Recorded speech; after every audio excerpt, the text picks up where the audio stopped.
পুরীতে যাব, কিন্তু কোন হোটেলে থাকব সার্চ করতে করতে আমার সামনে এসে দাঁড়ালো বাণী ভবন। আর গুগলে এর এত বাজে রিভিউ, মানে সব নেগেটিভ রিভিউ। তারপরে আমি সাহস করলাম যে না, আমাকে ওখানে যেতে হবে, গিয়ে দেখতে হবে অ্যাকচুয়ালি ব্যাপারটা কি, সত্যি সত্যিই কি এখানে ভূতের ব্যাপার আছে, ভূত আছে, আমরা কি ফিল করলাম সেটাই তোমাদের সঙ্গে শেয়ার করব। আর তোমরা যারা নেক্সট ডে পুরীতে যাবে তারা কি বাণী ভবন বুক করবে, ওখানে থাকতে পারবে, ওখানে কি ভূতের কোনো সমস্যা আছে বা ওদের কি বিহেভিয়ার খারাপ, সব কিছু তোমাদের এই ভিডিওতে আমি শেয়ার করব। তো তোমরা কিন্তু ভিডিওটা শেষ পর্যন্ত দেখো, প্লিজ ভিডিওটা টেনো না, কারণ তোমাদেরই ভালো লাগবে আমি মনে করি।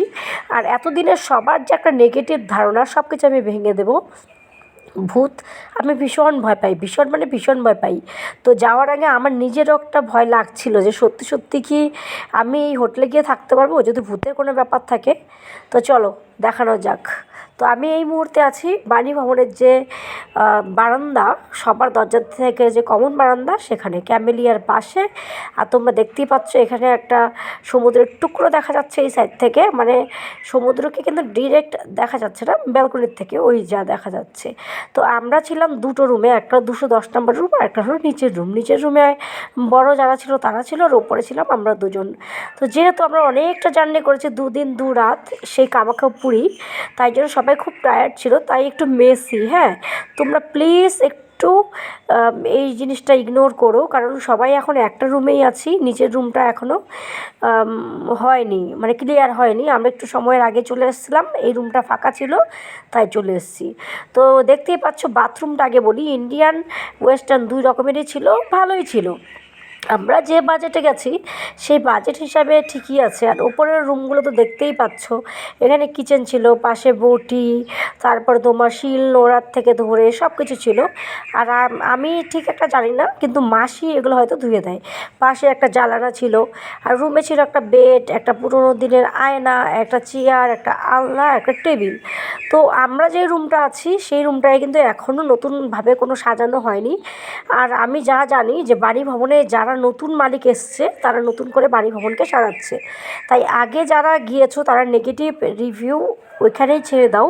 আমরা নিজেরা গিয়েছি, গিয়ে থেকেছি, আর সত্যি ভয়ে ভয়েই ছিলাম। হ্যাঁ, তো আমরা একটু ওদের হেল্প করেছি। এটা হলো ছাদ, আর উপরের রুমটা কিন্তু তেমন একটা মানে নতুন করে সাজানো হয়নি, জাস্ট সাজানো হচ্ছে। এবার চলো নিচের রুমটা তোমাদের দেখাই, 106। এটা হলো 106 নম্বর রুম, এখানে আমার শাশুড়ি মা ননদ ওরা ছিল।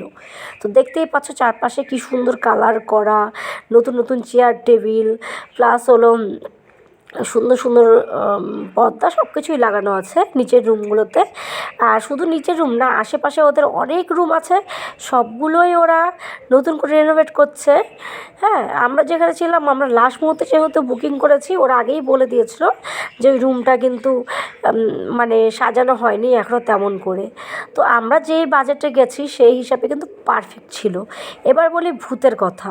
তার আগে দেখো, এটা একটা মিনি বারান্দা ছিল যেখানে কাপড় চোপড় মেলতে পারবে। আর এই পিছনে যে কালার করা এই সম্পূর্ণটাই কিন্তু বাণী ভবনের অংশ। তো দেখো ওইগুলো হয়ে গেছে কালার, আর আমাদের বিল্ডিংটারও পিছন থেকে কালার হয়ে গেছে, শুধু ভেতরটা হয়নি।